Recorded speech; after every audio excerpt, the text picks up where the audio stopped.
Hozir demakchi, mayaga bir tanlash rayini sizdoq. Buni siz ma'qul bilan mundaq tanlasangiz nemishqa mayaga yeshil chiqmaydi demakchi. Abiyatın yeshil chiqqan vaqtida mayadagi narsa o'xshamaydi. Ya'ni ma buyruqni ko'rdingizmi?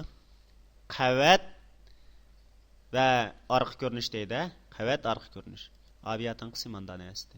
Orqa ko'rinishdi. Endi yeshil rang chiqdi hammasiga. Sizlar bu orqa ko'rinish bo'lsa, orqa ko'rinishning ustidan bir narsani tanlab kesib olsanglar yoki yo'tkisanglar, orqa ko'rinishninki, ya'ni taglikning rangini, keyni ko'rinishning rangini mayaga chiqarib qo'ydi. Agar bu ma buyruq orqali taq kirib bu orqa ko'rinishni qatlamga aylantirib etsanglar, bu chaqda bu yerdan bir narsani ko'chirib olsanglar, suzik holati chiqib turadi. Diqqat qilinglar. Qavat bilan orqa ko'rinishning farqi bor. Buni sal keyinroq darslarda so'zlaymiz. Mana savol so'rilib qolganlik uchun bu yerda eskartib mangdim.